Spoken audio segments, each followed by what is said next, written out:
Okay, good evening, everybody. Welcome to the Board of Selectmen meeting, December 3rd, 2019, 6:30 p.m., McAuliffe Hearing Room. All selectmen are present. Call the meeting to order. First, is there public comment? It's the first item on the agenda. Seeing none, we'll go to our first scheduled appointment. Gabriella Spazikas, request for approval for Eagle Scout project. So if I could just ask if you could use a microphone as you give your presentation, just so everybody can hear what you have to say. Okay. And we look forward to your presentation. Thanks. Okay, thank you. Good evening, ladies and gentlemen. My name is Gabriella Spazikas, and I would like to present my Eagle Scout project to you tonight. This project is meant to commemorate John Wilson. He was a Southborough native all his life. He played for the varsity football team as halfback, and he was part of the second graduating class of Algonquin. Shortly after attending university, he was drafted into the 101st Airborne Division of the U.S. Army for Vietnam, and while away, he earned a Bronze Star for his actions. Upon returning, he was the Southborough moderator for 25 years until he sadly passed away on February the 5th of this year. As a tribute to him and his family, I would like to install a memorial bench on the All Wars Memorial in the garden slightly to the right of the walkway. You will see an image on the next slide. This is roughly where the bench would be installed. We would have to dig 2 feet down to install the pad, as subjected by Montes and Marlboro, which is the company we will be using to obtain the bench. We are yet to decide the backing of the bench, but these are the 2 options we have. We can either go with the full backing or the park bench style backing with a space. The bench would resemble directly the ones currently on the All Wars Memorial. Monty said he could mimic exactly how those benches are built with the same style of legs, texture, granite, everything like that, except we would just have a backing to not have a very different bench there on the memorial. As well as the backing, we would have an engraving in the backing of the bench. The engraving would roughly resemble the one on screen, except the patches are subject to change over the years, so we need to find the original ones that were worn on Wilson's uniform during Vietnam. Gabriella, as well as his correct rank. Yeah. Correct. Roger. Perfect. Thank you. Pricing, these are just all rough estimates given by, the bench estimates given by Monty. He went extremely safe on it, so it should be less than what is projected, and all the other ones are without scouting discounts per se from companies, so the final price should be less than the ones projected. Fundraising, scouts tend to do a lot of bake sales at the transfer station. You've probably seen them early in the morning, late at night. So I would be looking to do the same before the completion of the project to get the funds beforehand and then just do the project. Upon talking to my leaders and Mr. Wynot, we were thinking of also doing landscaping for the memorial. This would include power washing, resetting the bricks to make them level, and mulching to get enough work for this to be an Eagle project, because just installing the bench might not be enough. And finally, I would like to pay tribute by making either a pamphlet or infographic about John Wilson. Hopefully this will provide context to the residents that might not know much about him or what he did for Southborough. So I would like to provide more meaning for the bench to them and to everyone. Thank you. Excellent presentation. Thank you. And I think it's an excellent project and a great tribute to a great friend of many here and a great person in town. So I don't have any questions, and I look forward to seeing the project implemented. Thank you. Gabrielle, what year are you in school? I am a junior at Algonquin. Oh, great. And how long have you been in the Scouts? I've been in Scouts since I crossed over as a Cub Scout. So 6, 7 years. Great. Excellent presentation and terrific idea for a project. Easy to support. Thank you. Also, thank you so much. Thank you so much for coming, and thank you for doing this for the Wilson family and for the town. I must say, you're an excellent presenter as well. You come across very well. You're very well informed. Kudos to Mom and Dad. They've done a really good job, and you clearly have studied hard on this, so congratulations, and I think it's a great idea. Thank you.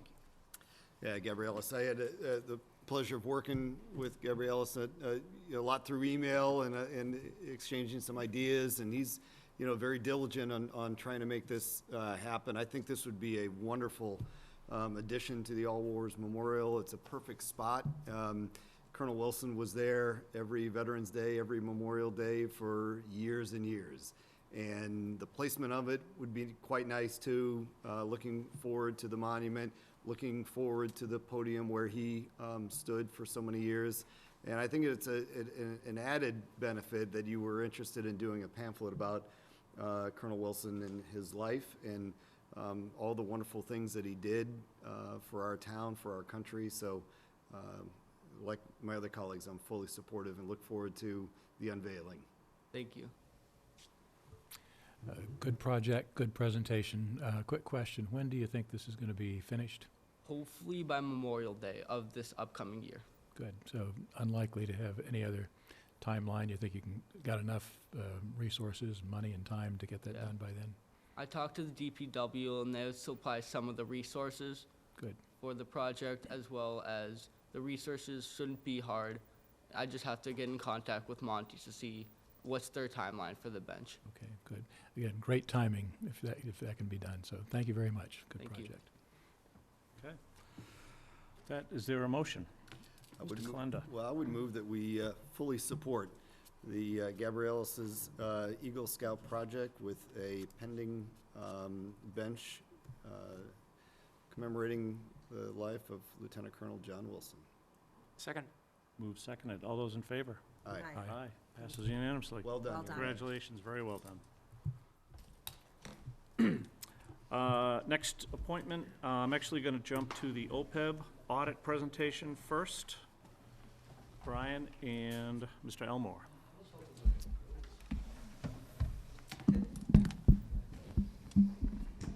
Good evening. Evening. So, this is a little unusual. We're having 2 audit reviews tonight. One is our annual audit that we do every year, and the other one is our OPEB audit, other post-employment benefits, for those of us not familiar with the term. So sitting with me, I have Parker Elmore, who we have used for a number of years for our OPEB audit. He'll be just going through the material that you have in hard copy, sort of at a high level, I think. This can be wonky information. Some of you are very familiar with what OPEB is. Basically, it's retirement. At retirement, you earn health benefits with the town as an employee. So, for instance, myself, I already have a benefit that I've earned, even though I'm not retired. I have some benefit cost in the future that the town will obviously pay me if I stay here. Same with any other employee.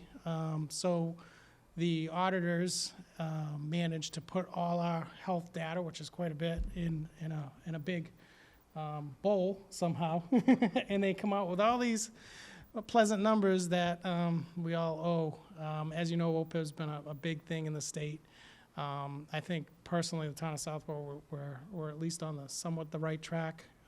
We'll have just under $2 million in the fund this year, so we've done at least a decent job of nipping away at this. But I'll let Parker kind of just take it from here and just kind of run through the numbers. And any questions you have, feel free to just interrupt or as we go along.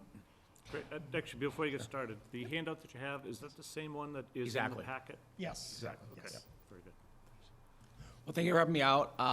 Give you the quick, you've got the hard copy of this, and yeah, so thanks for having me out. Let's give you the quick 30-second overview about who we are and how we got here. I mean, we've been doing this stuff. We founded this company in '98. I've been doing this stuff since the late '80s. Good, bad, or indifferent. We have clients in 37 states, Europe, Australia, South America. So we're all over the place. We do a lot of medical plans, pension plans, and so on. And And enough of that. So, GASB 74 and GASB 75. Basically, to replace GASB 45 that you'd heard about over the last 10 years, basically. Short answer is it's basically the same overall concepts, just a lot more disclosures. So when Bill presents the audit report, you're going to see what used to be 1 page of the audit report is now 10 pages. But it's just a lot more disclosures. It doesn't change. Your liabilities didn't change by a penny. The plans are the same. Nothing changed. Just a lot more new terminology and how we calculate certain things. And it's very similar to what I went through on the pension side, I want to say, 3 to 4 years ago with GASB 67 and 68. Again, just a lot more disclosures.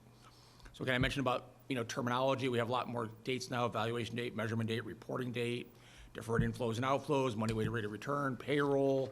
Now we no longer call it actuarial accrued liability. Now we call it total OPEB liability. We don't call it assets anymore. Now it's fiduciary net position. So again, lots of moving parts, but it's the same broad concepts. I guess the big picture items on page 5 there, I would tell you is, over the last year, your liability, the total OPEB liability, formerly accrued actuarial liability, went from 35 million down to 32 million. Great news. Now, part of that is your interest rate went up slightly, which goes back to what Brian was talking about. You guys are actually funding your liability.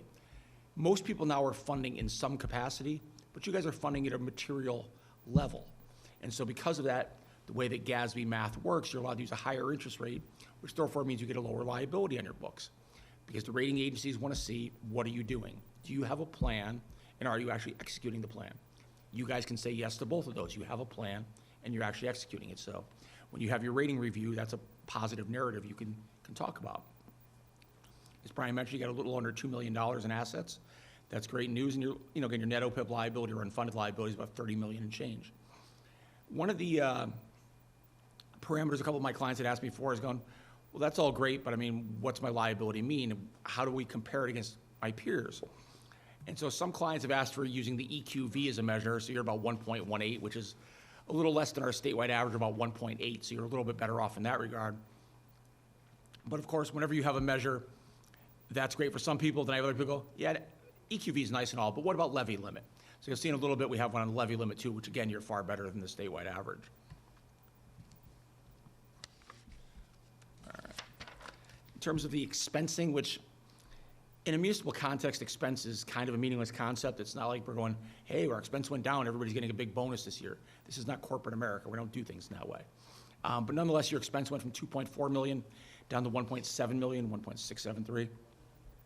Again, much of that is your interest rate went down. But there's also, you had good experience during the year that we'll talk about in a second. And you guys are putting in $250,000 a year, which is great. It's about, 0.8% of the unfunded liability, which is not bad at all. I would tell you most people are not at that level. So you guys are doing, pretty well in that regard. And again, as I noted, the discount rate of the interest rate went from 6.25% to 6.75% over the last year. So again, that change in the interest rate, that decreased your liabilities all by itself by about $2.1 million. So the good and the bad is interest rates, they go up, your liabilities drop. Interest rates go down, your liabilities go up. And I say that to you because when people go, hey, everything is great, maybe we don't have to fund as much money. Well, if you say, hey, we're not going to fund as much money, then guess what? Your interest rate goes down, your liability goes up. So there's a certain circularity to the math here. The more you fund, the less you have to fund. So, and I will tell you, I don't agree with the math, but that I didn't write it. Those are, Bill and his accounting committee wrote this. I was not involved. As I always joke, FASB and GASB are in the same building. FASB has a very different model that I think makes a lot more sense, but it is what it is. And there was also some, as Brian mentioned, some cleanup on the data. We get the data from you guys every year, and so a number of retirees and spouses that were covered by the plan dropped, which apparently was a data cleanup. That dropped your liabilities about $2.8 million. And your premiums went up by less than expected. So overall, it was good news across the board. One thing I would caution you is just basic, value of money. Your liabilities are going to go up over time in raw dollars. So even if everything goes great a year from now, your liabilities are going to be higher than they are this year because you're getting 6.75% interest. So a $33 million liability is going to go up by about $2 million just on interest alone.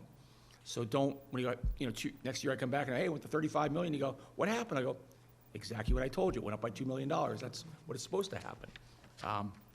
So again, nothing surprising there. As Brian mentioned, there's kind of a soup here, a big math. So I'm projecting out liabilities and benefit payments now for the next 100 plus years. You hire somebody today, age 18, I figure out how long are they likely to stay here? Are they going to make it to retirement? If they make it to retirement, will they elect to take a benefit? If they elect to take a benefit, will they elect to cover a spouse? What will healthcare costs be at the time in which they retire, as well as every other year of their entire life? And then when do they die? The one thing I can assure you is I am wrong. I do not know exactly what's going to happen each and every year for the next 100 years. We make our best guesses and we tweak them every year. And every year we get closer to the ultimate number. But anybody who tells you they know what medical care costs are going to be in the year 2132, I would not believe them. So there are a lot of the assumptions I spoke about. As far as the medical plan offerings, you guys have Fallon and Tufts and some Blue Cross as well. Your guys' costs are slightly above the average, I would see. That's not good or bad, it just is. So you guys, offerings are a little more expensive than what we see, probably by about, 5 to 8% above what I see in other people in this general area. And that just, again, every offering is different, every population is different, and demographics have something to do with that as well. On the next page, everybody always wonders, well, where do I stack up? Well, you guys right now are about 6% funded and change, so a little under 7%. 80% of the population in the state is under 10% funded. So you guys are in the top, quarter, if you will. And you guys are funding now, and you're going to use your pension funding in 2036 when that becomes available. So you guys are on a very nice pathway to be fully funded on this thing. So you guys have done a very nice job in that regard. The all-important, well, how do I stack up against my peers? Well, we tried to kind of show you some peers who have a comparable discount rate, because unfortunately, if I show you, say, your neighbor next door who's in a 4% discount rate, you go, hey, my numbers are so great, they're so much lower. Well, yeah, because the interest rate is very different. So we tried to show you people of comparable size and discount rate to at least, make the math a little easier. But even then, you're at $2,300 for a service cost, which is the value, as Brian mentioned, about everybody earns benefits throughout the year. So your average employee, think of this as deferred compensation to be paid in medical benefits in retirement. So Johnny or Mary works for you and they make $42,000 a year, but there's a $2,300 medical benefit that they're earning that they will be paid in retirement. Now, if you look at the statewide average, it's about $4,300, but even among your peers of similar discount rates, they're all in the $2,000 to $2,600, so you're right in the range of where I'd expect you to be. You're not too high, you're not too low, you're pretty consistent with your peers, I guess. So it's not like you guys are off the reservation, off the rails in either direction, if you will. The statewide average, you'll see some funded ratios here that are very high. These are people who are aggressively funding, which is why they have discount rates similar to you. Everyone has a certain unique reason why they're funding at those levels. But yeah, that's worked out for them. And that's why the statewide average, while it's 7% on average, the median, as you saw on the prior slide, is far less. You have a couple people up near the top that are really skewing the average high, but the median level is far less. As I mentioned before, you guys are about 1.1 on the EQV, the average about 1.8, so you're much less there. And your percent of the levy limit's 69%, whereas the average is about 108%. So again, you guys are, in very good position there in terms of a carrying cost of this debt, if you will. You guys are in very good position there. As I mentioned, your premiums are a little higher than the average. You're at about $6,700 per retiree and spouse. Statewide average is about $5,300. Part of that's demographics. But again, that is something you guys are slightly higher than the average. That is something to certainly look at. As far as that service cost number I mentioned before, it is $2,341 on average, but it does vary by function. Not surprisingly, police and fire are going to have the highest, which is because they tend to work the shortest working career because they retire earlier, and therefore they get the benefits over a longer period of time. So if I take a liability, it's going to be higher because they get it for a longer period, and we have to accrue it over a shorter period. So therefore, the service cost has to be higher. So again, that's nothing unusual, but I just going to show you that as an example. And the all-important projection of cash flows, kind of, how do we retire this liability? Based on your current plan, by 2044, you've retired the OPEB liability, you're fully funded. You hit the pension funding in about 2036, you got this one by 2044. So again, from a rating agency perspective, I'm sitting down with S&P or Fitch and Moody's, I can share a compelling narrative that from a management perspective, we see the problem, we're addressing the problem. We are addressing the problem more proactively on pensions first, because the law requires us to do so. We haven't forgotten about OPEB, we have a plan to address that as well. And within 25 years, both of these will be retired. So from a management perspective from the town and how you're managing your debt and your liabilities, at least for these ones, you guys have a pretty good narrative to share with the rating community. And just one last thing I guess I would show you here is, we add these present value numbers here on the far right on page 13. I do it because when you look at your liability, it goes from 32 million to 147 million. People just throw up their hands and go, why even try? Or they see their benefit payments go from $1.4 million to 7.5. Why even try? It's impossible. We can't possibly solve this problem. And my answer to show you is going, over the next 40 years, you go from 32 million in today's dollars to 46 million in today's dollars. And the benefit payments go from $1.2 million to 2.3. So your benefit payments are going to double over the next 40 years. It's less than 2% a year. So I guess my point is, it's a solvable problem with small incremental changes, as opposed to when you look at $7.5 million, you just go, yeah, we can't solve that problem, why even try? So I really want to show people that it is a solvable problem, and you guys are certainly going about that. And then the all-important Affordable Care Act, excise tax, Cadillac tax. It is the law as of now. In 2022, it was 2018, then 2020, now 2022. For your healthcare plans that exceed a certain threshold, technically not you, technically the insurance company will pay a tax of 40 cents on the dollar for every dollar that it exceeds the threshold. So a fairly steep tax. I don't think Blue Cross and Tufts and Fallon are just gonna eat those taxes and say, well, hey, we're just trying to be good guys, we'll pay the taxes, we won't pass them on to you guys. Of course they're gonna pass them on to you. So you guys are gonna ultimately have to pay those taxes. Now, I would tell you that the law has been postponed twice. There's not really a big constituency for it outside of economists. And so that said, I would, if I had to take money on it, I will always bet that it'll be extended again and it will not come into play. And there was actually a nice article in the Wall Street Journal, I want to say 3 or 4 days ago, talking about CFOs are frustrated, wondering, is this thing ever going to take place? Because how do I plan my future about a tax that may or may not happen? So, you guys are not the only ones wondering what's going to go on with this thing, but I wouldn't, I guess, get too stressed out about it. It is the law, so we have to reflect it, but it doesn't have a material impact on your liabilities at this point. That's pretty much all I got. Questions, comments, concerns? And I'm happy to walk you through 75 pages of report, but I figured try and keep it at a different level if we I can. think 14 pages is good. Yeah, I try and keep it at a Start. more reasonable level. So one question that I have, Yeah. on the sheet, on page 13, Yeah. the sheet that Yeah. shows the Yeah. projected cash Cash flows, yep. flows, Yep. with the liability retired in 2044. Yep. Is that assuming that we continue funding at our It's current the level? $250 a year until 2036 when the available pension funding comes in. At this point, $6.6 million would be available out of, because the pension funding will no longer be required because that will be retired. Yep. So that frees up $6.6 million of funds that could then be redeployed over here for about a 5-year period. And is that 250 adjusted, It's just $250 a year. It's not going up at all. plugged Yeah. in 250,000? Yeah. Okay. Okay. Yep. And retiring it at that stage, do you think that puts us in a good position? Is this something we should be targeting earlier? Is this? Again, I mean, that's really a philosophical argument. I think the biggest thing I tell everybody is, it's not so much when you retire, or even if you retire it fully, it's really that you have a plan and a plan that you can follow. So if you can show the rating agencies that we have a plan and we're putting in $250,000 a year as the plan, and we actually put in $250 a year, then you can show that you can follow a plan. That's really what management is. The bigger concern is to say, I'm gonna put in $250 and go, well, this year we could only afford 80. Yeah, next year we can only afford 125. Well, then that's not really a plan. Plan not followed is not a plan. So the question is, do you want to retire the liability? I would argue you should, but some people would argue otherwise. Is the time frame in which we're doing it good? I would argue it is, and I say it only because if you guys don't deploy that pension funding when it's available, it will get deployed elsewhere, in which case you'll never be able to get it back. So if you can just, for a 4 or 5 year period, I guess get people to hold on for another couple of years, you can get this thing retired, and then both of them are retired, and then you guys can move on to, swimming pools or fire trucks or boilers or whatever it is you need to do.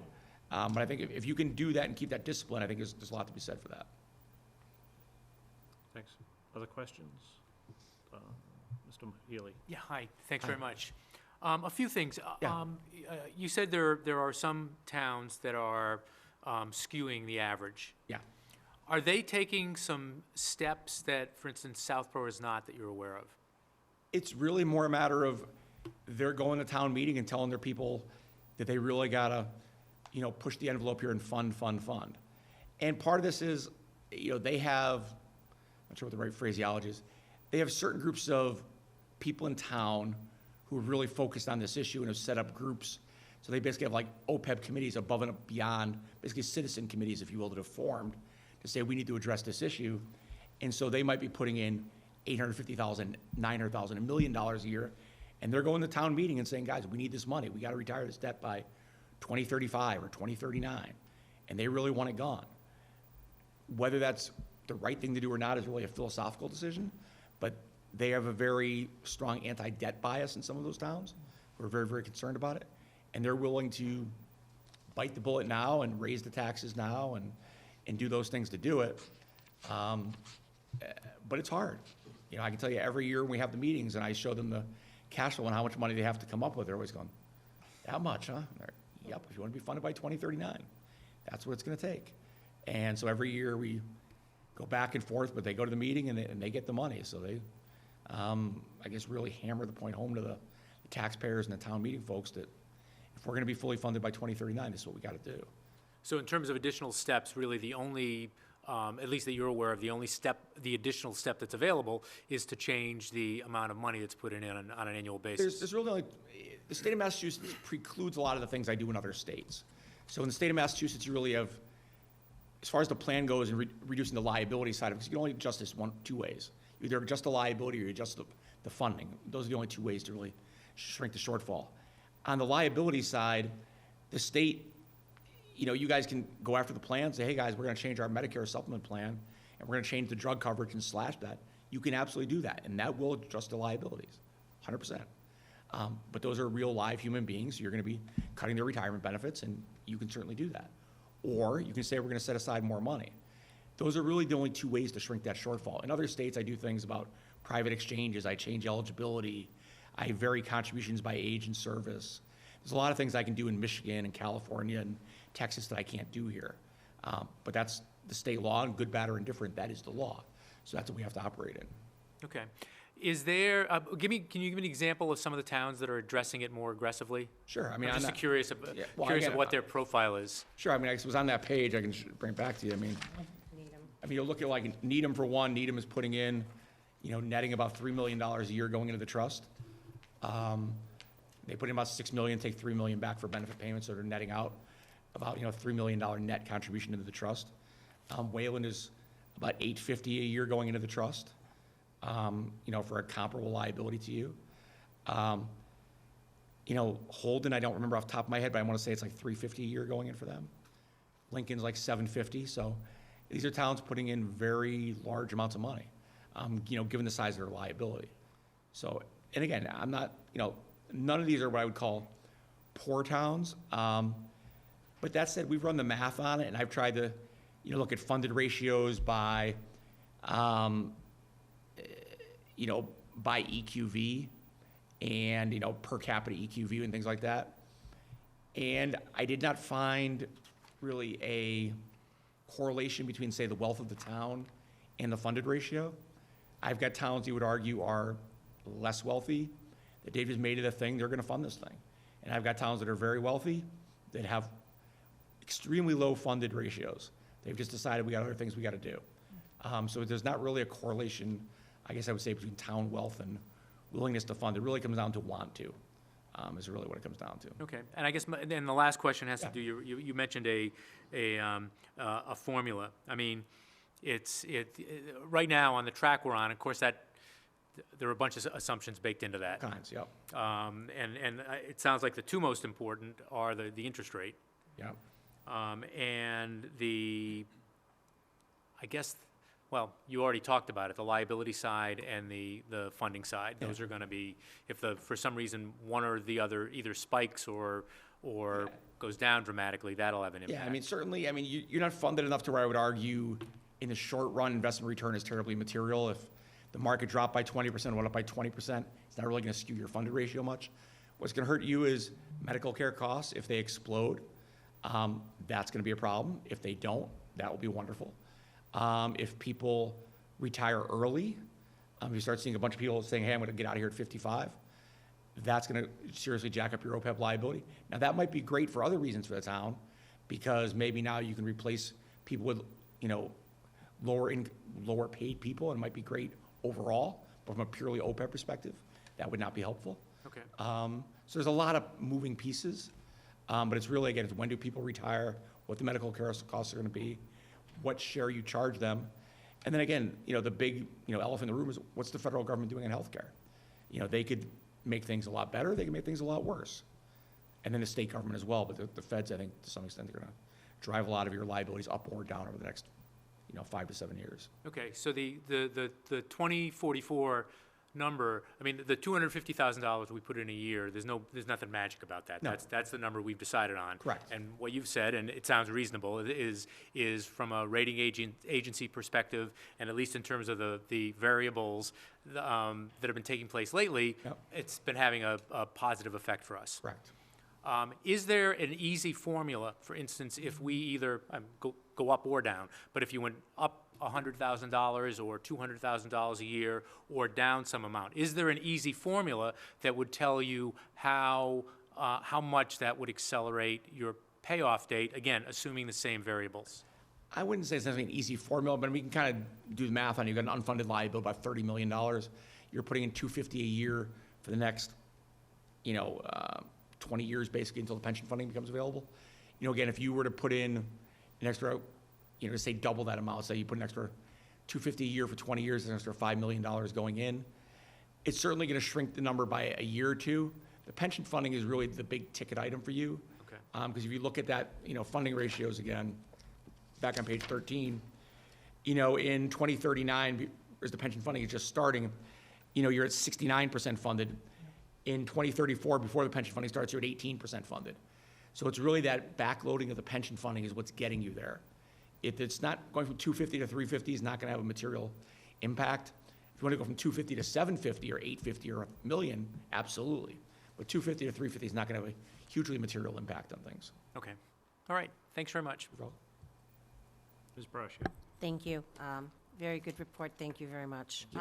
Just one question. Yeah. On the, do you have a sense, or Brian, do you have a sense on why our per-covered retiree cost is so much higher than the state average as well as the average of some of the correlating towns we have on here? It's really twofold. One is your plans are slightly more expensive than the average, is part one. And part two is you guys have more people who are retired who are still on active plans and not yet in the Medicare supplement plans. So as your population ages a little bit, you have more early retirees on average than the average town does. So within the next couple of years, as those people migrate over to Medicare eligibility, their costs will drop, and that's going to certainly help you in that regard. So I wouldn't, it's nothing I would get too stressed out about. I mean, if it continues a pattern, then yeah, it's something we have to look at. But as of right now, I wouldn't, you know, lose too much sleep on it. Okay, thank you. Yep. Mr. Kalenda? So like Selectman Healy was saying, my only question was, should we increase? I mean, 250, I'm thrilled. We did this years ago. I was proud to be one of the advocates to, hey, we have some significant liabilities and we've got nothing. So we started it at 250. I think that's a good amount. I was inquisitive as to whether or not we should also go higher. Is 350, you're saying it wouldn't make a material difference. My concern was 250 in today's dollars is not 250. Correct. Next year's dollars and 10 years from now. So at some point, should we make an adjustment? If your guidance is no, Well, I mean, my thing is, I'm listen, all right I with mean, that, or- I'm always going to have a bias toward more. I mean, that's just the nature of what my profession is. We are always going to be more conservative, and one plan is to be better funded. But I acknowledge that we do have a bias toward that. With that said, I tell every town is, there's no one right answer about how to fund this. So some people do a flat dollar amount, like it's 250. Other people do a percentage of payroll. Other people do a percentage of free cash. Other people bring in the pension funding. I have some that take in all of the above approach. They do a percentage of payroll, percentage of free cash, a fixed dollar amount, and the pension funding. So I have, you know, a client of ours who, you know, gets a significant amount of meals tax because they have a little football team that plays there. That helps. So there's a lot of different ways you can do it. There's people using the marijuana tax as a, you know, a dedicated funding source for this. So there's different ways you can do it. There's not one right way. Yeah, I mean, over time, I think you may want to increase the number to have it be more, almost like a COLA, if you will, to keep it the same percentage of the budget. Only because if you don't, 5 years from now, they're going to go, what's this 250 hanging here? It's so small. Why don't we just get rid of it? So to some extent, you have to keep it material, or else people might just make it go away. Yeah. So I think there might be something to be said for that. All right, I appreciate that. I would just encourage the other members that when we're talking budgets, which is coming, that we have this as part of the discussion. We just don't pass over the 250. Let's have a good discussion as to whether or not that should be this year, or, when increasing that to 350, et cetera. I think we should have the discussion. Thank you. Great presentation. Mr. Stivers. Yeah, a couple of questions, thank you. One thing, just to Marty's question, I think I recall a few years ago reading that Wellesley actually bit the bullet and funded their entire liability in one fell swoop. And they did. So that's the extreme case, I guess. But also, I'm interested in the discount rate. Now, is that the assumption that we're earning that rate of interest on the funds that we have in here? Yes and no. I mean, so again, the way the discount rate is calculated under GASB is 75 and still is 67, 68 as well. There's really 5 key factors that go into that calculation. One is, how much money are you funding each year? So we're doing $250 a year until it gets to $6 million. What are the expected benefit payments each year? What is the current municipal bond rate, a 20-year municipal bond rate? How are the assets invested? How are you, are you putting it all in cash? Are you putting it in mutual funds or bonds or stocks, or what are you doing?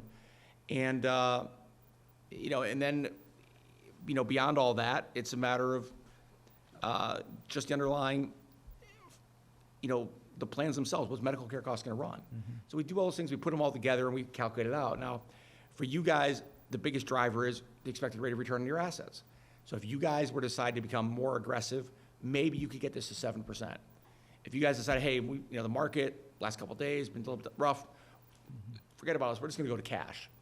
Well, I don't care how much money you fund. Even $6 million a year, I'm going to use a 3% discount rate. So I don't care if you're going to be all in cash. I'm not going to give you a high discount rate. So it's different things factor your discount rate more depending on where you sit on those curves.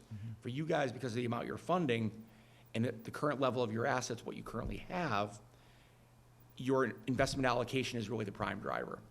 But if you guys were to stop funding, then all of a sudden the municipal bond rate would come into play. So all these things, factor in. Well, I understand the discount rate operates separately from the asset earning Correct. rate. But what assumption did we make here in terms of what we earn on the Well, your earnings assets? rate is about 6.75 on average. So we're actually earning that on the invested assets here?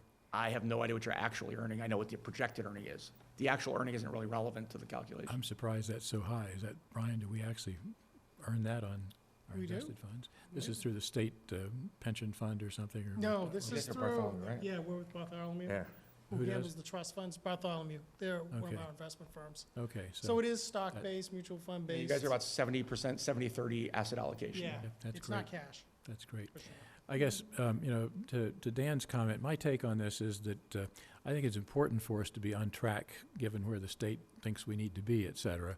On the other hand, I think that your point about the future is very uncertain, that I think there's very great likelihood, from what I've heard, that we're going to wind up in 2039 with a lot of towns that are dramatically underfunded, even though that's the goal. Yep. And so at some point, the state has got to do something to either change the yardstick or the process or whatever. So it seems to me there's relatively little value for us being out ahead of the curve with Wellesley or somebody like that who's funded the whole thing until we know more what's going to happen, as long as we're on a good track, sound fiscal track here, and have a good story to tell to rating agencies and others, which we appear to be. So Yeah, I'm and less the Wellesley- enthusiastic about putting more money in this and shortchanging some of the near-term things that we're going to be debating tonight and ongoing here in terms of the budget. Yeah, and the Wellesley example is an interesting one because people get hung up on the one side of it. What they forget to notice is all they did is they changed one debt for another debt. That's right, yeah, So they took this debt, which was an unsecured debt, yeah. that they could change at any point in time to trade it for a fixed debt, Yeah, right. Yep. which, and I will tell you that, and I tell this every time, because people come to me all the time and ask if they should do that, and I would tell you, generally, the only people who ever make any money on a pension obligation or OPEB bond is the person who sold it to you. Yeah. Because in 2008 would have been a phenomenal time to do one of these. Yep. The market was in the tank, interest rates were low, economy's collapsing, but none of you guys wanted to, when the market was at 6,600, none of you guys wanted to go out and borrow money.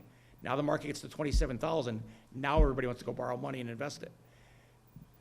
It's the old, what happens is, because we're human beings and not machines, we tend to buy high and sell low rather than the way we're supposed to do it. because emotion gets involved rather than pure logic, and so, Well, we did borrow for our public safety building at 2.8%, right? So, yeah. I mean, if, we should borrow that and sell it to our pension fund manager at 6.75. So, Little hedge opportunity here. exactly, now, and that's the argument that they make to you, is that you can, the arbitrage is what they sell this whole thing on. Yeah. But again, you're taking the, because these type of bonds are not, No, I'm not suggesting. deductible. Yeah, we can don't want to do that, Sam. Yeah. So as you do these projections, Yeah. obviously one of the components of it as well is the number of employees. Yeah. Projecting. Is there growth in the number of employees? we assume the that's employees assumed? stay the same, the number of employees stays fixed.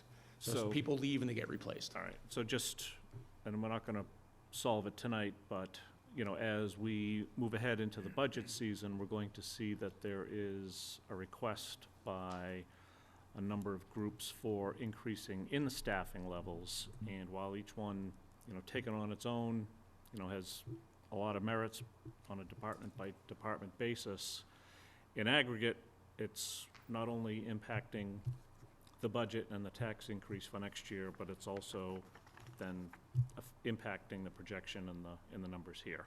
So, Absolutely. just to, we'll need to keep that in mind as we Yeah, and I move think forward. that dovetails well with Dan's point about thinking about whether 250 is our right number. Exactly. If we're playing around on, with other variables, obviously, any change in a variable is gonna change the Well, the example, the end numbers that you've generated. And that's, it's terrific that they're generated, but we just need to understand that 100%. those variables are always gonna be in play depending on how we move things around. and one of the examples I give you is, you know, some of my towns, for example, when you're doing funding is at $2,300 per person normal cost, what they'll tell their department is if you want to hire 3 people, okay, 3 people, well, the normal cost is $2,300. Now you got to write me a check for $6,900 that year to cover their OPEB cost, because we're not going to add to it. So now you have to cover their costs as you bring them on board. And then the next year, they hire 3 more people. Now you owe me, you know, $6,900 times 2, and they keep forcing that over time. So if you want to hire that employee, make sure you cover not just their current costs, but their benefit costs as well. So again, there's 2 different ways to go about it. So are you saying there are towns that actually do that? 100%. That they will raise their annual contribution 100%. whenever they add a new employee to Absolutely. cover that new employee? Yeah, Interesting. Some towns put it Yeah. within their department budgets. Exactly. I'm not sure how common it is, but I've seen Yeah, that. it's not common. I mean, again, that's why I say there's a million different ways to do this, and every town treats it differently. Sure, no, but that's an interesting approach to it, Right. thanks. Right. Any other comments, questions? Okay, Thank thank you very much. Appreciate it. Thank you. Appreciate that. Thank you. Thank you. Next, we're going to go to Mr. Frere on the fiscal year 2019 audit presentation, again with Mr. Ballantyne. I will just note that we do have a scheduled 7:15 PM hearing for Common Street. For all those who have come in for the 7:15 hearing, we're going to just complete the, this part of the presentation. And I will go right to the hearing once this is complete. So with that, Mr. Frere. Sure. Two Okay. things on the OPEB, just to finish up that. One is, someone had asked about the actual returns. We have to put a schedule in the back of the financial statements now. It started in 2017. And the last 3 years, your returns were, your actuals, weighted average, 8.37, 6.76, and last year, 5.34. So when you're in the market, as everyone knows, you're going to have good years, you're going to have bad years. But that 3-year average is probably right around 6.5 or 7, so that's not bad. When does that last year end? I'm sorry? When did the third year you meant, the most recent year, Was- when did that end? The June Yeah, 30th it'd be 19, right? fiscal, yeah, 19. Okay, 6/19. Yes, Yeah, yes. okay. 6/19. All right, so we haven't factored in yet, at least The- putting aside today, what had happened since from June until November. Well, I think what Parker was saying is in the actuarial study, they use a long-term anticipated rate of return. That's where the 6.75, which you can quibble with, but based on the assets that you have and how you plan to invest those, they create a long-term rate of return, which they use in their dartboard in their calculations. And I also, the other thing, well, 2 other things, quick. One is, I do want to comment that I had nothing to do with the OPEB standards at GASB. And the Wellesley thing, I don't know if Parker actually said this, but they did get special legislation, my understanding, to borrow.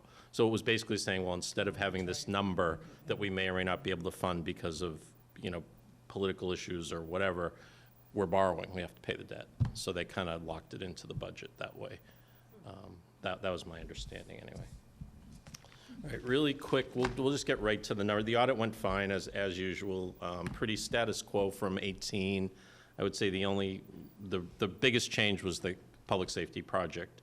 You had about $14 million in expenses and $14 million of borrowing and a bond premium. That was about double the year before. So, but other than that, everything was pretty status quo. If anyone's new, what we usually try to do is talk about a 5-year viewpoint so that we're not just looking at 1 year versus last year. And hopefully we see some trends and we don't overreact to 1 year that might be off, a little bit off the grid. So I guess I would pay attention mostly to those percentage columns, the one in the middle and the one at the end, and the 5-year average. So this is the growth of general fund revenues and general fund expenses, including transfers. And both you can see are right around 3.7%. In most towns, I would say this tends to be in the 2 to 5% range. So you kind of at a good point. Again, not that the bond rating agencies are the be-all, end-all, but I think they look at it as, if it's too high, is that sustainable? Why are they spending constantly? If it's too low, are they not funding what they need to do? Are they deferring maintenance? Are they not buying equipment? Are they cutting staff?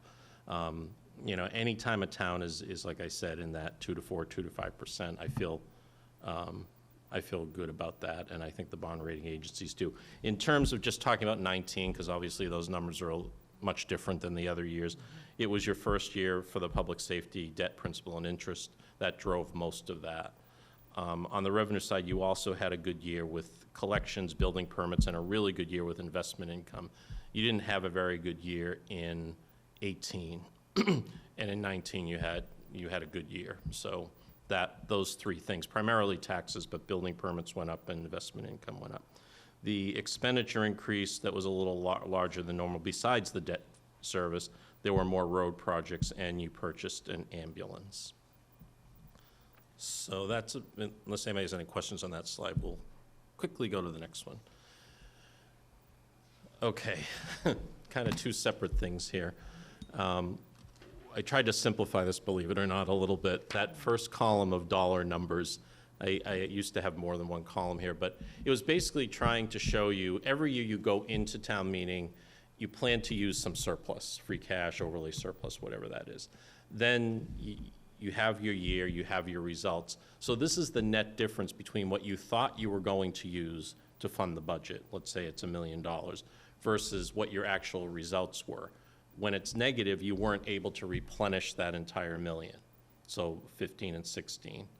When it's more, you were able not only to, you were able to replenish that $1 million back into the coffers by excess revenues over budget or unexpended appropriations.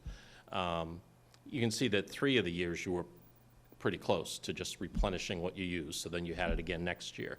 This year, because in part some of the good revenue numbers, you were a little bit higher. 15, I don't really recall off the top of my head what happened that year, but again, that's why I like to look at 5 years. Things can go up or down. Overall, there's going to be some years that aren't going to be as good as you would like. There are going to be other years where everything's going to break the right way.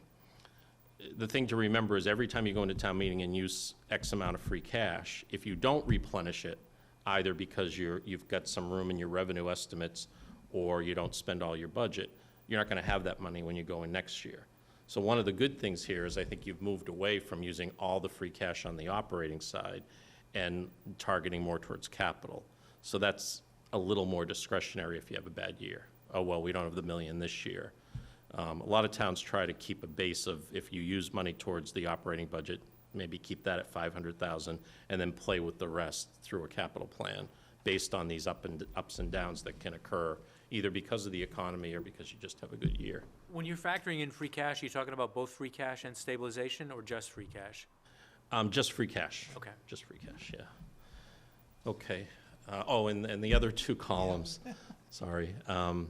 Again, going back to the bond rating agencies, they get a little concerned when these are the budget to actual revenue and expense variances. So what did you budget versus how you actually came out?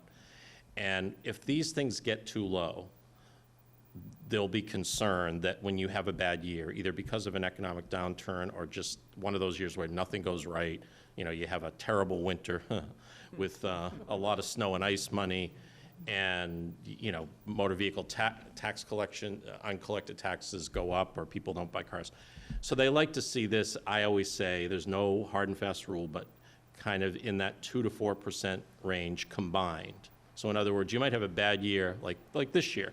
You maybe didn't have a lot of unexpended appropriations. It was only 0.7, but you had a little better year than usual on the revenue side. So total 4%. That's a good place to be. If both of these were, you know, both revenues and expenses were 0.7, you know, you just need to be careful, because if you have a bad year, all of a sudden you have a revenue deficit, or you have problems if there is a snow and ice year where you can't afford to make the transfers from unused funds, so you have to put it on next year's recap, which causes next year's budget to be more difficult to balance. So again, these are just, again, they go up and down. Some years are better. You're definitely tighter on the expense side than you've been on the revenue side, but, you know, I wouldn't want to see these dwindle too much. Okay, thanks. So general fund, free cash, and stabilization, we've talked about this every year I come for a long time. You had a lot of money, probably too much in stabilization years and years ago, but most of it got drawn down. What S&P, Moody's, what they typically say is they like to see reserves, which are pretty much free cash and stabilization, be about 8 to 12% of the budget. That's not a, you know, again, it's not a hard and fast rule. People use that, kick that around. Now, I definitely have towns that have less than you have, but I have several towns that have more than you have. You know, the free cash is good, but as we talked about earlier, a lot of that goes back into next year's budget or capital. I don't, you know, you've got 1 million balls to juggle. Stabilization for a town this size is low. It just is. Okay. Capital assets, this is something that we. Can I, before you Oh, sure, leave sure. stabilization, so your, I don't even want to say if it's recommended, but in terms of your thought about this, stabilization should be more in the, with free cash should be more in the 8 to 12% range, and we're currently in the 4.5% range, 4.7? That's what they use. I mean, some people kick around 5 to 10. 8 to 12 was always kind of the classic. Now, you can argue for a town's budget this size, 12% is a lot of money to just have in the coffers, but realize that those free cash numbers include money that'll probably be used the subsequent year for the budget. Stabilization in and of itself as one number, which maybe isn't fair because you really should look at both, but it's, you know, it's low. I mean, there's a neighboring community, you know, with I think 4 million in there. Not much larger budget-wise. We had 3.5 million at one point. Yeah. Then we had a big fight. Yeah, yeah, I was here for that. Which came out the right way, I think, but difference of opinion. Maybe we'll have another fight. Okay. Back to assets. So capital assets, again, this is everything buildings, infrastructure, equipment, vehicles. I put this up here because it is a big number. You know, you're 95 million at the end of 19, net of depreciation. What you want to see, what you don't want to see, I guess, the better way to say it is for these numbers to be going down, because that really is a signal that you're not reinvesting. You're not doing road projects. You're not keeping your buildings up. You're not buying vehicles and equipment.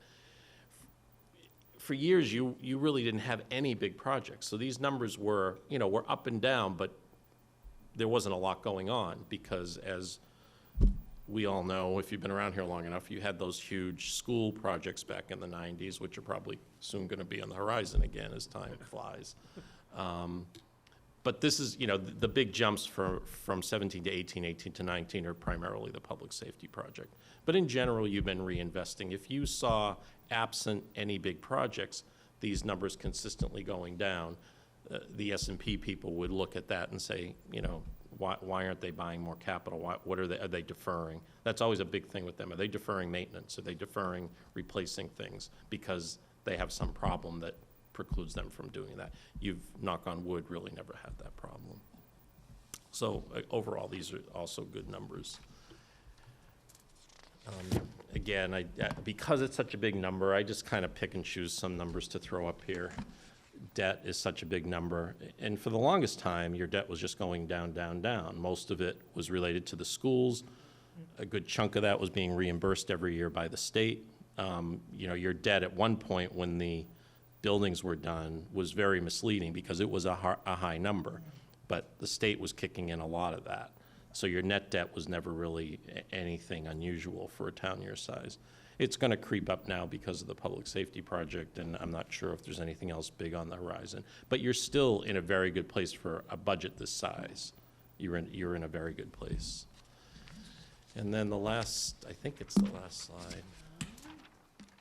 We don't need to talk about OPEB anymore, but at least you can see here the liability is very frustrating, not just for the towns I audit, but myself. There's so many assumptions. At one point, the healthcare growth percentage was pushing 10%. Now, all of a sudden, everybody's down to 5%. You can argue that, is the long-term rate of return too aggressive? But that's what they have to do. They have to make their best guess at all these things, how long people are going to live, what's the future cost of health insurance, will the benefits change, and, they do their best. But GASB made this an extremely complicated statement to comply with, but it is what we have. And then the net pension liability, which, I hope it's supposed to be fully funded by the 30s. It does get a little distressing to see it constantly growing every year that we get a new actuarial valuation from the regional system, but supposedly they're on that plan to increase your assessments every year to the point where this will be fully funded in 35 or whatever, and maybe open up some more money for OPEB if I won't be part of that discussion. Sure you will. So that was a quick run through, but that's pretty much it. Thank you very much. Questions, comments? Mr. Stivers. Thanks very much. I had a couple of questions. As I recall from past years' audits, you've expressed concern about how we manage cash in some of these cash and sort of intensive businesses like recreation, senior center, and so forth. I'm curious, Brian, do we actually have any plan to change how we do that going forward, since that seems to be a ongoing question that comes We don't up? have I wouldn't say we have a plan. I would say it's probably a common problem in towns. I think he's talking about the decentralization of Right. cash receipts, and Right.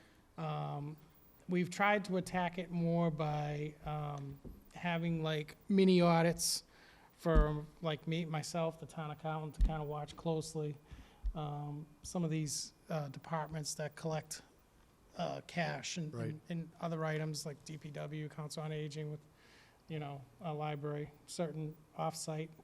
I have heard of towns that have mandated all receipts go through the town hall, treasurer collector's office usually, for payments.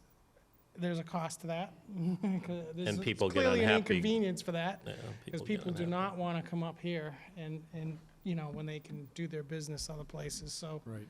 it's a you've got to balance it out, I think. Yeah, and I think none of this is, we're not talking huge dollars, which is good. The vast majority of money does come through the treasurer collector's office, which has, a very enhanced level of internal controls, as well as you have the receivables and the billings that come from the assessor's office. So you have a lot of checks and balances. When someone, is taking a permit over the counter, the good thing is more and more things are not paid in cash as time has gone on. The school lunch program used to stress me out. But, more and more places are going to the prepaid cards and all that. Well, I guess my point is simply that this is something that I think is likely to continue into the indefinite future here, in terms of always going to be some cash operations out there. And it would be interesting to see, is there a way that we could actually sort of increase the security of that process, or comfort that there aren't bad things going on for an extended period of time? You can't protect everything, certainly, but I think would be interesting to take a conceptual look at what we might want to do. It's always that cost benefit, how much time and effort are you putting into creating systems if the money is pretty small? But at the same time, the public is not going to understand if there's ever a problem. Or stop taking cash. I mean, I do business at places that don't take cash anymore. Well, as Brian said, there are towns that you have to, whatever you're paying for, you come here, you get your paper stamped or whatever and go back. But people that have to go there, come here, go back there, it gets. It is inconvenient, certainly, to do something like that. My other question is your recommendation about policies and procedures manual. We've talked about policies in other areas as well. I think this would be a great thing to have, and I gotta believe there are towns out there who have very comprehensive policy manuals that we could borrow content from and get something in place that makes it clear in terms of what the expectations are for financial processes in the town. And I know town council has raised concerns about an employee handbook creating some liabilities, which I actually don't agree with. I think the more we've got clarity for employees and others to understand, here are the policies, I think we're better able to manage a lot of these processes. So I would encourage us to think seriously about finding a way to get some policies and procedures down on paper for this. And the comments in every management letter I issue, because it is often the last, people just get busy and it's a big project. Yep. But again, we don't have to create it from scratch, certainly, so Right. it could be easy to do. Thank you. Other comments, questions? No? No. Excellent presentation. Thank you. Thank you very much. Great job once again. Thanks. All right, I'm going to go now to the 7:15 hearing for Common Street.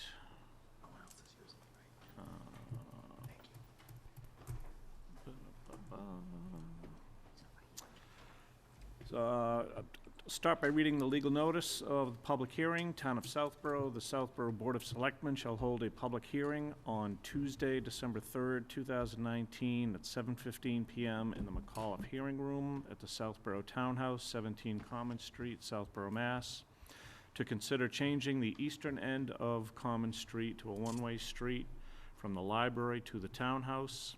Interested parties are encouraged to attend. Southborough Board of Selectmen, November 18th, 2019. I'll call the hearing to order at 7:32. Ms. Gallagher. So this is just something that, we just need to officially vote for. It was part of the Main Street project all along that we had talked about at all our meetings. So it's been vetted quite a bit, but you need an official public hearing to make it a one-way street. It's from the library up to the town hall and just that one section. Going out down to the western side of Common Street stays the same, two-way. And I guess just a little bit of background from our role on the Main Street Committee. Part of the reasoning for going with the one-way street on this particular section of Common Street is so that we could incorporate parking on that side of the road, so that we have one travel lane, and then to the right, against, or towards the stone wall, along the cemetery, there will be available parking at that location. And so that was discussed, vetted at numerous meetings and numerous occasions with the Main Street Design Working Group. That's the way that the design was finalized and moved forward. As the project is now under construction, it just dawned on me a while ago, well, we've got construction equipment in that area of the roadway. Two-way traffic is dangerous at this point with them implementing the roadway, so it really isn't something that we can wait until the project is 100% done and say, okay, now the project is here, let's make it one way. I think it is wise for us to make the change to the one-way street now, so that, people get used to it during construction, but once it's complete, it's in everybody's mind that that's the way that Common Street is going to be. It does not impact Common Street off of Main Street. If you're traveling eastbound on Main Street to get to the townhouse, that section of Common Street is still two-way, but as you get up to where it intersects near the Congregational Church here, from that part down to the library, that will be one-way westbound. As long as we don't impact the sidewalk for the pumpkin walk. No, sidewalk no. stays. Hopefully, mosquitoes aren't a problem moving forward, and we can continue to have the pumpkin walk in the dark. Good. So that's really the reason for it, and Mark and I had talked about it, and you know, when I started to see the construction equipment there and the difficulties with trying to maintain two-way traffic on the roadway during construction, I thought it just made sense to move forward with How many this parking change spots? now. I think there's 9. Well, so one of the things that we did was not delineate each of the parking spaces, okay. because by the state guidelines, you have to go with certain length for car spaces, and the thinking was that if they weren't lined, you might be able to get more cars parked than what otherwise might be legally allowed, so, you know, there certainly are events in the downtown area that attract people, so the more spaces that we could accommodate, the more we wanted to, was the That might, consensus opinion of that committee. might create some spaces for the funeral home, for example, potentially. Exactly. Yeah, and again, it's the funeral home, And but others, yeah.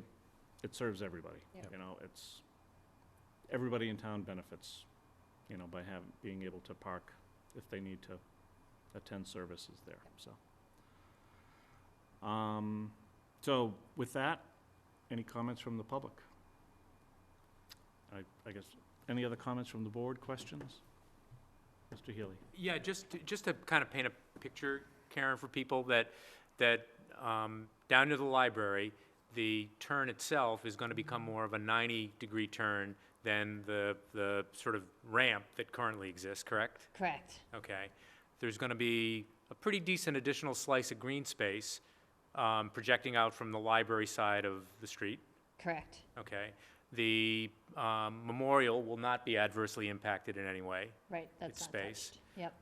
And while we lost a little bit of green space with the wall that went in along Route 30 on the south end of the common, one of the other reasons for the one-way is we're going to pick up some additional green space at the top of the common. By the Civil War, yes. Correct.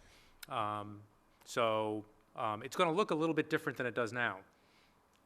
Yes. But the common will be a little bit bigger, and the area down near the library will be a little bit greener. Yes, Okay, exactly. all right.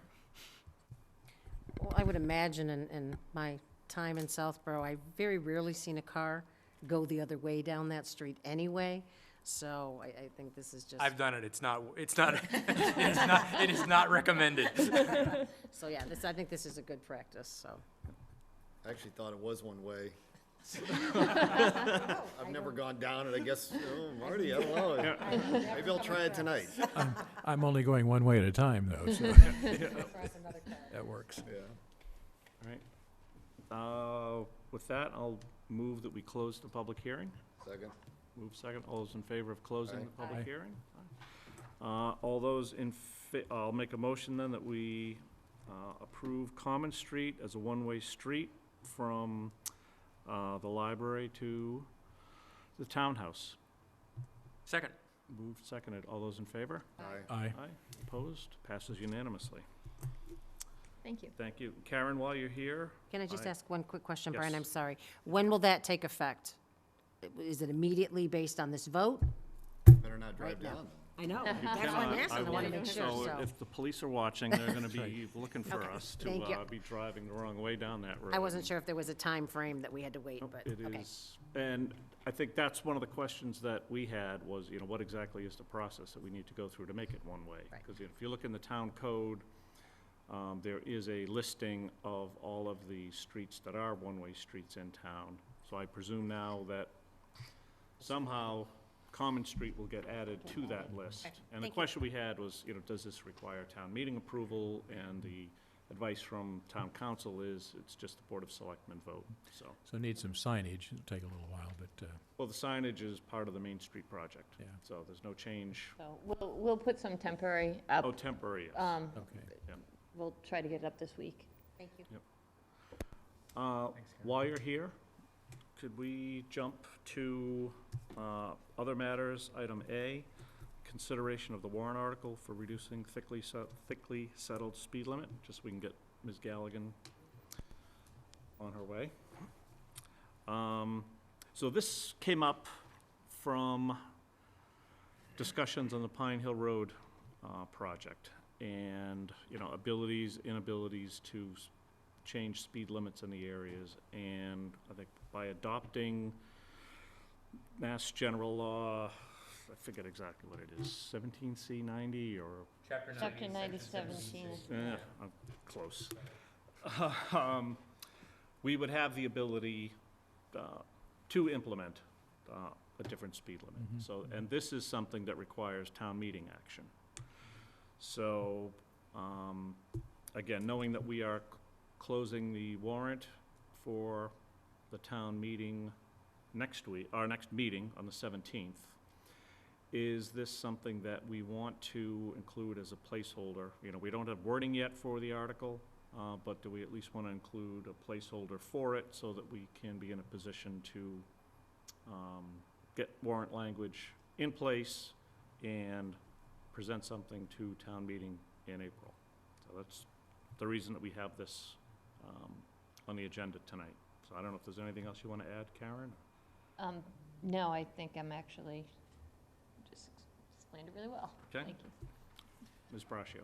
I think this is a great idea. I just have a couple questions, Karen. Yep. Just how many streets do we currently have that are designated thickly settled? So when we're talking about down the road, I don't need this tonight, but if we could just get that information so, you know, when we get further down the road towards the warrant article, we know exactly what we're looking towards and what is the criteria for having a street. I mean, there are other streets we should potentially be looking at as well. So, so there's two different, there's the regulatory speed limits, which we have some roads in town that do have, and a lot of them are 25 miles an hour. Yep. So it sort of makes sense that our thickly settled should go to that. With the thickly settled, it's a driveway every 200 feet. So we actually have them, we have a significant amount of streets that could qualify. Okay.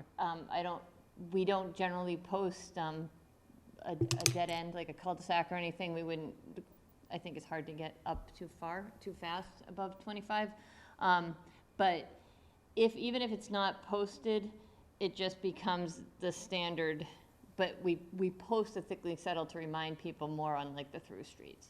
So and actually in the frequently asked questions, you actually can designate all of them, like every thickly settled road, or you can name out certain ones, but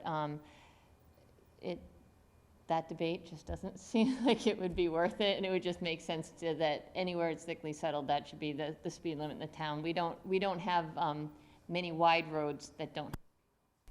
Okay, no, thank you. I think this is a great starter, and I think, you know, we have a lot of commuter traffic that comes through town, and typically I think you don't see as many town residents speeding through at some of the speeds we see others. So I think this is a great deterrent, so thank you. If I can just jump in. Karen, does that mean that pretty much every street in town would fall under this, except, for instance, Route 30 and Route 85? No, 30 would even actually has thickly settled areas, but because there's already a regulatory speed limit, you can't change the regulatory speed limit. You'd have to go back, you'd have to do a whole traffic study and engineering study, and then request to have it changed if it has an actual law to it. So this is the, But putting aside Route 30 and Route 85, are there other roads in town that wouldn't fall within the thickly settled? Which essentially would become a town-wide speed limit. it would in anywhere that doesn't already have a posting, so like Oak Hill has a posting above 25. There are definitely other roads that do have postings, laws already associated with them. What would happen is there are sections of different roads that don't meet it, because you have to have that density for a certain length of the road.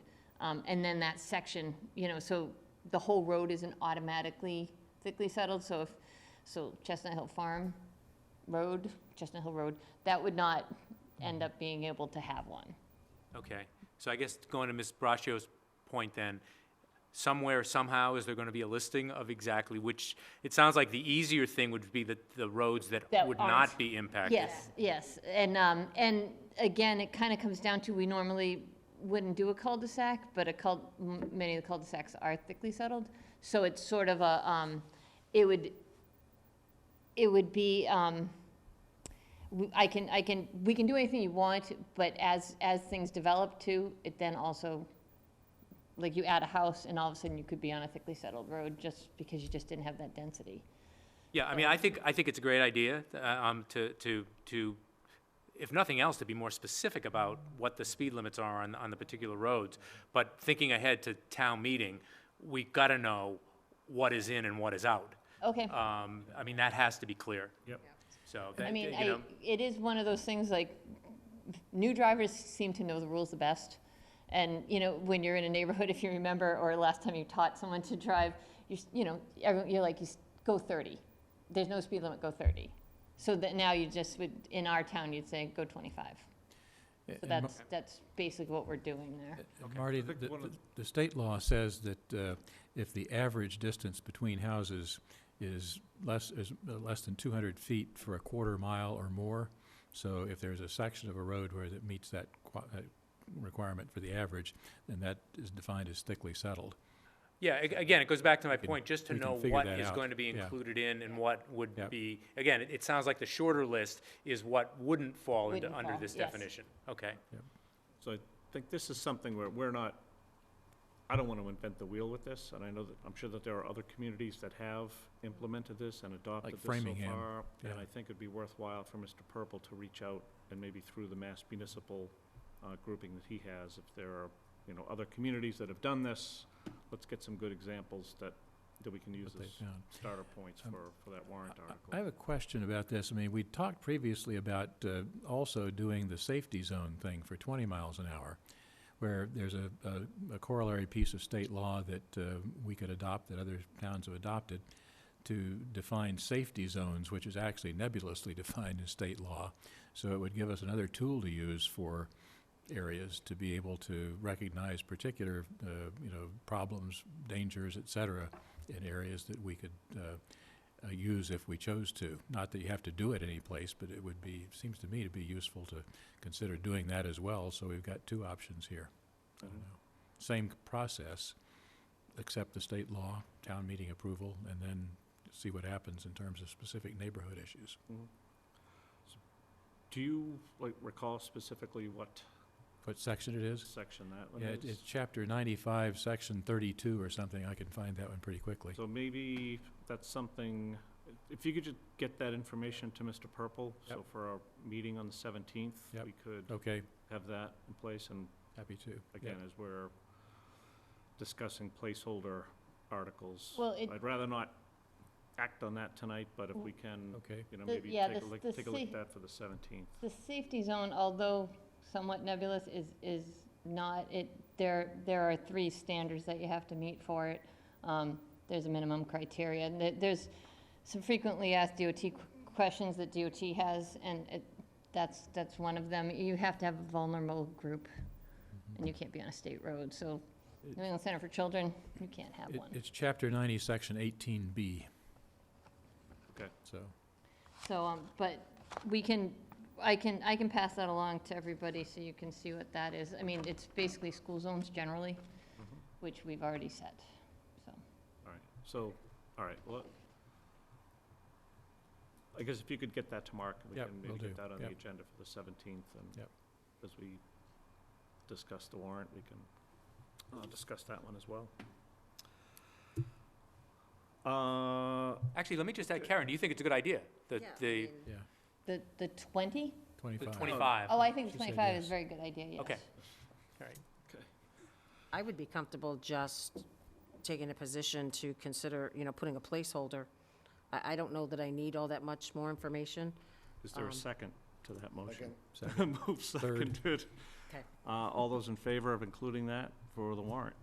Aye. Aye. Passes unanimously. We'll get Thank that you very much. information along Thank to you, Mark. Karen. Thank you, Karen. Up to Town Administrator's report. Unfortunately, Mr. Purple had a family obligation tonight and is not able to attend. I'll go right to the Chair's report. So, I had asked Mark to include this item.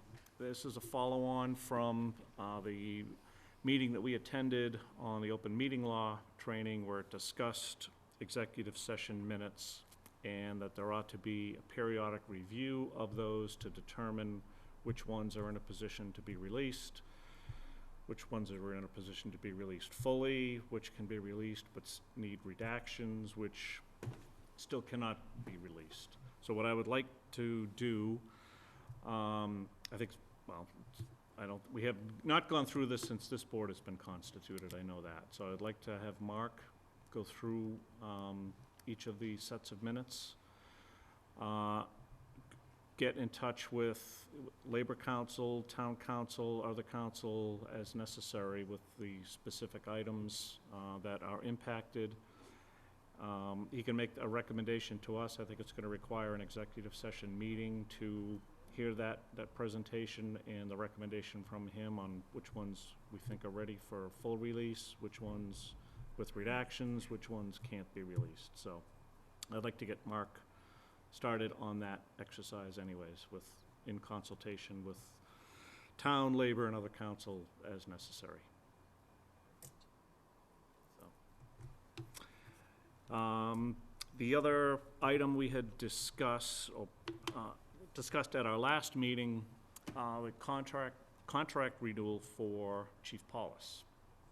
And as I've been thinking about it more, and again, in recognition of the requirement that subgroups need to meet open meeting law requirements and all that, I'll make a recommendation, and I'll see what the board's opinion is on it, that maybe either at our next meeting, or maybe as we cut off office hours a little bit short next week.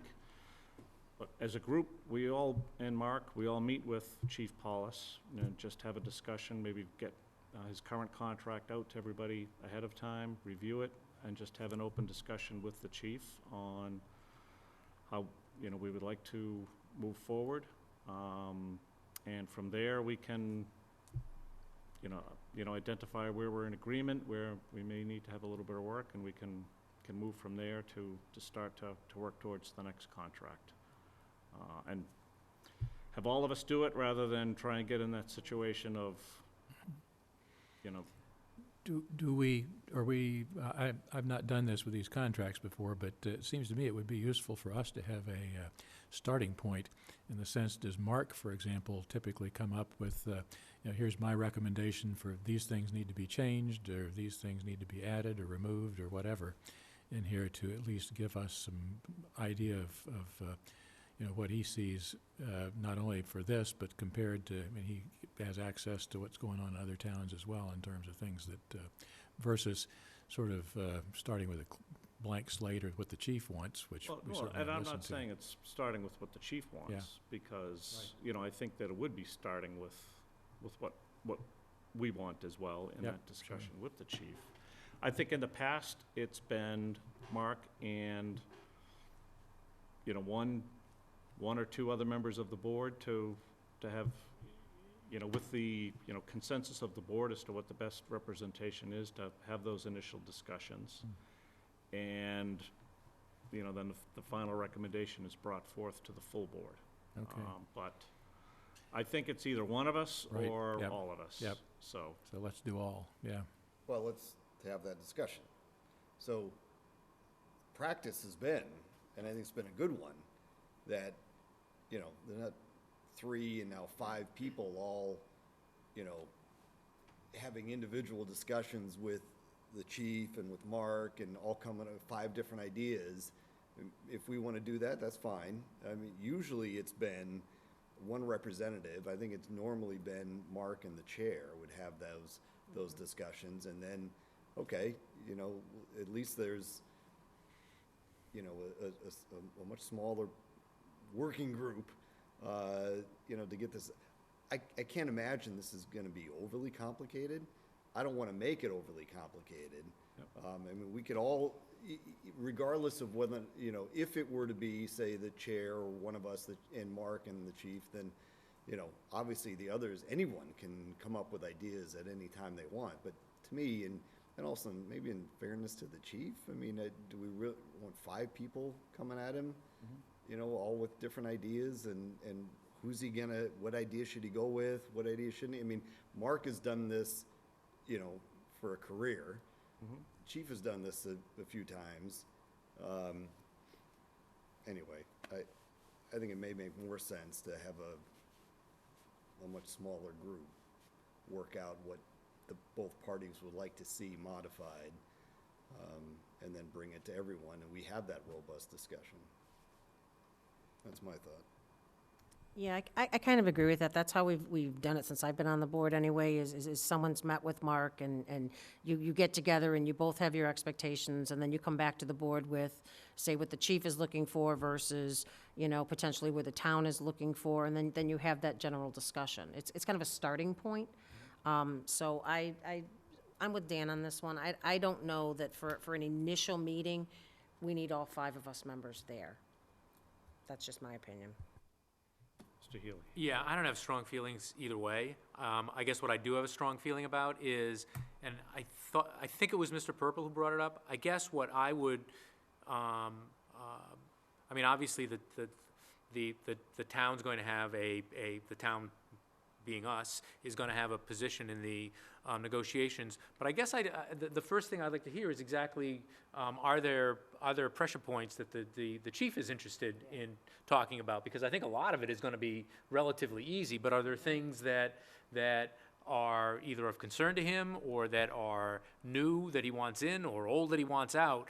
And I think that can be done with a relatively small group, but then obviously before we go forward committing anything, to have a more robust, broader discussion. So I'm not sure if that's particularly clear, but I guess what I'm saying is I agree, as long as the initial discussion is more driven by the chief letting us know what he's interested in from a contract perspective, and maybe that informs a discussion at our level about how we react to that. Yeah, I guess I'd value hearing more of that conversation than less, so I'd vote for a larger group doing it, but doesn't sound like that's the sentiment here. All right. Does that mean you agree or disagree with me? I disagree. Well, I agree with you, that point that we ought to hear what the chief has to say, but I think the larger group ought to have some of that conversation with him initially.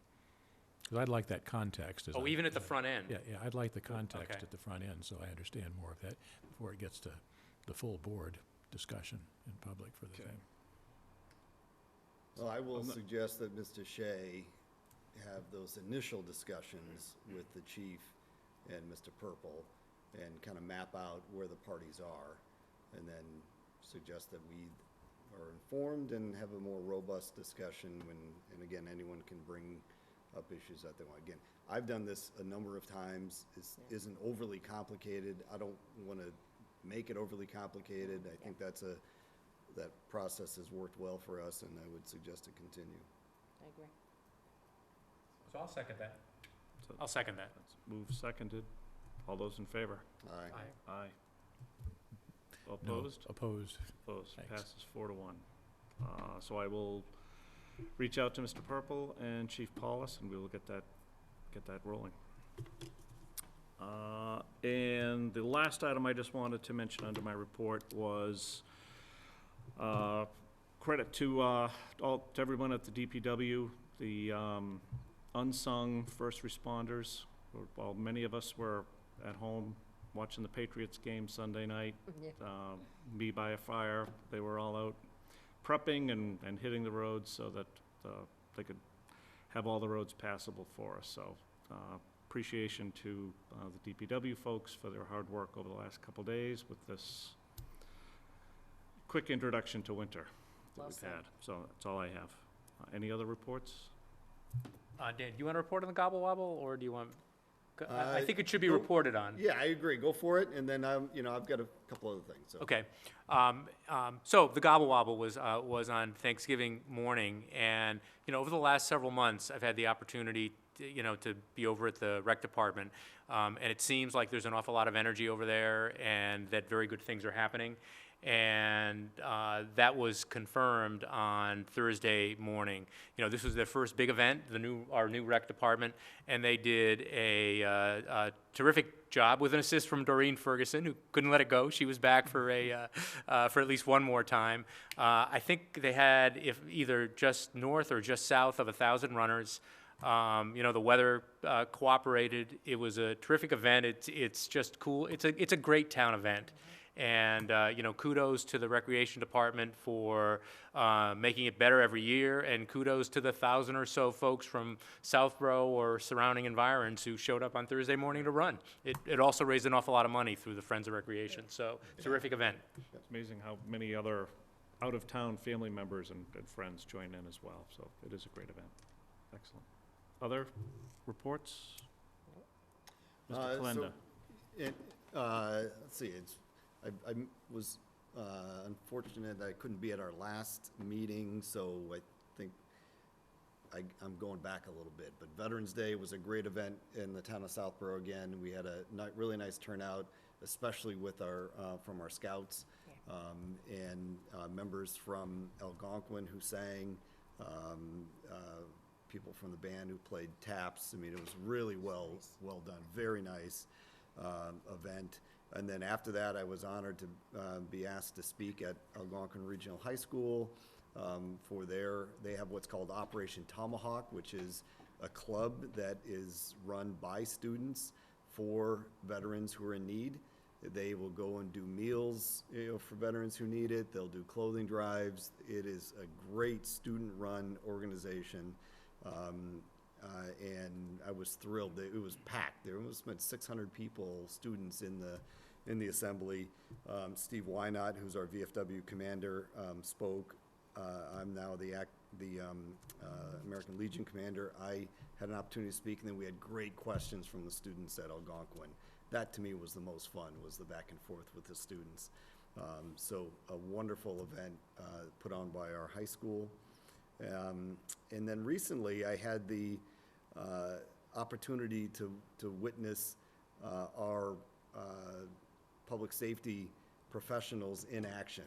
And I challenge anyone to find a more dedicated, a more responsive, a more polite and professional group of public safety professionals than we have in the town of Southborough. So from police, fire, paramedics, they are an incredible group of professionals, and I commend them all. I'm glad that we were able to provide for them a facility that we and they are proud of, and to see them in action and to see their responsiveness and their dedication and their care, my hat is off to every one of them.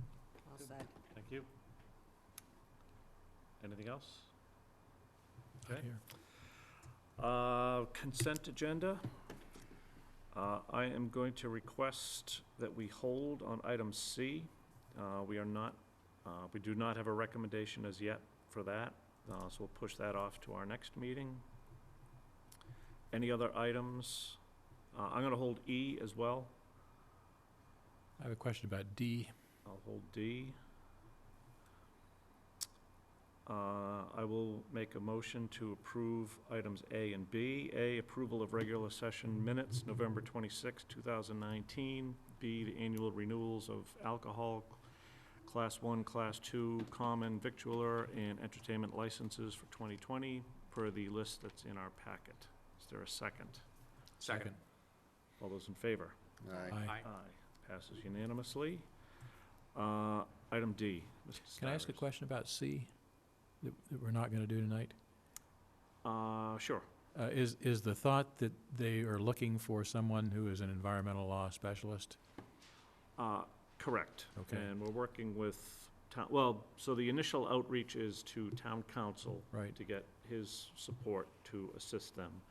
And the thinking is that, the items that they're looking for assistance with may go beyond the expertise of town council. My So understanding, he's- it's fairly technical, so it would be so good to he's- have somebody we're who's... identifying council that specialize in that area. Good, But we're okay. not in a position yet to make Right. that final But recommendation. I so.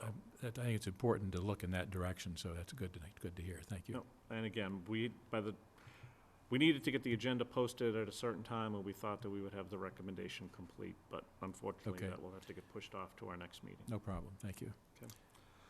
Item D. D. Question here, is is this something that our Labor Council was involved in originally? And so is it something that's appropriate for another independent set of eyes to look at it versus somebody who was involved initially in this particular process? So it is, the recommendation would be to assign it to the Labor Council that assisted us in this process, and have that person respond to this complaint. So, I guess my thought is that sometimes an objective set of eyes who was not involved in the particular issue is a reasonable approach for something like this. But, I mean, So, not my call individually, so- certainly, but it'll be my recommendation that we assign it to the Labor Council that has dealt with this situation at this point. I would agree with that. Yeah, I think that makes sense. I don't think this is a particularly complicated issue. I'm hoping that it's not complicated. I guess my thought is, I mean, it is, the executive minutes predate my being a part of the board. And it's a point I raised last week. But the Board of Selectmen are named in the open meeting complaint. And I just would like to, at some point, have a discussion about exactly what the process is when a request comes in. If a request comes in for public records and meeting minutes, and we are going to respond in a way that isn't essentially completely giving them over, that's being done in our name, and I would like to know that that's being done, because the persons who ultimately are going to end up being named in a complaint, if those records aren't turned over, is us. are me. And if that's being done in my name, I want to know that it's being done. Yep. And there's not a process in place right now that gives the Board of Selectmen that notice. And I think, from my perspective, I want that notice. If an action is being taken on in my name that isn't a complete turning over. And I understand the various exceptions to turning over the minutes and the records and the like, but if that decision is being made, it's being made in the name of the Board of Selectmen, and I want at least notice of that, so if I object to it, we can get it on an agenda item pretty quickly. So I think the notice is the very fact of the complaint, and then it's the town clerk's obligation to produce the records. No, it's the records access officer's Yeah, job, correct, which yeah. is town So, no, administrator. I think it's even Well, before I it's a think- complaint, an open That's meeting what I'm law saying, before complaint. I'm sorry, I don't want to talk So, over you. no, that, if a public records request comes in, so that's not an open meeting law complaint, but that is assigned to the records officer Right, okay. in yeah. town. And that, so it's notification of that request. Yeah, I'm not saying that we have to vote on it. Right. I just, if a response is being given to a request for public records or for minutes that isn't basically, here they are. In other words, if part of that response is, no, we are withholding certain things, I'm not asking that we vote on that. We've designated Mr. Purple to be the responder for us. I just think it's important for us to have notice that that's been done. Right, so we can That's be fair. aware and ask Yeah. questions. I That- second, And I just want to be, it's not that there are specific things that are being withheld, it's components within documents that have been requested that need to be, understand, yeah. that are being withheld with advice of counsel. So that's, Oh, yeah, and it's not a. I don't want anybody out there getting the impression that we're holding back and not, and sitting on something. It's, stuff has been turned over, but not necessarily in a manner in which a person wants. Yeah, and I'm not suggesting that anything hasn't been turned over that should have been turned over. All I'm saying is that, I mean, this complaint now is against the Board of Selectmen. Correct. And it is against the Board of Selectmen when we took no action, or were not even aware at the front end that the action had been taken. And all I'm saying is that we should have a process in place that gives us notice when an action is being taken in our name. That isn't just complete disclosure of a record. If there's a redaction with, again, a perfectly legal justification for it, I still think it's important for us to know because that justification is being articulated in our name. Right. So, Mr. Vice Chairman, was that something that you would reach out to Mr. Purple yourself and say, hey, what is that process? Can you let me know? And then, you know. I'm happy to do that. Yeah, No, I I'm mean, happy to do that. Well, Sure. You articulated it very well, and I think you could, if you had that discussion with him, we'd all benefit. Okay. And I'd like to get a report on that, because, I mean, there's evidence that we haven't been doing that perfectly. So I think the process is important All for right, all what of us to evidence is understand. that, Mr. Stivers? The board has been found guilty twice now, that I'm aware of, on not doing this properly. Okay. So, Well said, Mr. Stivers. so, Okay, but- we're but I- a we group need a of All right, all right. volunteers that So have the item, made the item in front of us is item D, assigning my word. the OML complaint to Labor Council for response. I will make that motion. Do we do that? Second. Moved, seconded. All those in favor? Aye. aye. Any opposed? Passes unanimously. And just to follow up, I will do what you suggested, Mr. Kalenda, and I'll talk to Mr. Purple, and I'll report back at our meeting on the 17th, and I'm assuming Mark will be here Thank you, Yes. Mark. as well. Good, thank you. And the last item, this item was on the agenda tonight for the Recreation Commission to discuss. And I learned earlier this evening that Recreation Commission canceled their meeting. So I would like to make a motion that contingent upon Recreation Commission's approval, that we approve the Trails Committee request to install the kiosk at Fayetteville Playground. Second. Moved, seconded, and again, a little background, this is an Eagle Scout project that was presented to the board earlier this year, I believe, in the late winter, spring timeframe. One of the kiosks that is to be constructed requires Recreation Commission approval for the installation at Fayetteville. There's going to be a presentation to Recreation. I believe that meeting was rescheduled for Thursday. But again, I'll just say contingent upon Recreation's approval, that we approve it as well. And And Our- Mr. Key, do you have, you've sat here patiently, and we appreciate do you have anything to weigh in on it at all? No, I appreciate the contingent upon, makes perfect sense. We got it. And as she said, contingent upon makes perfect sense. Thank you, Catherine, for All right. coming tonight. So is there a second? I think there Second. was a second. Yep. All those in favor? Aye. Aye. Passes unanimously.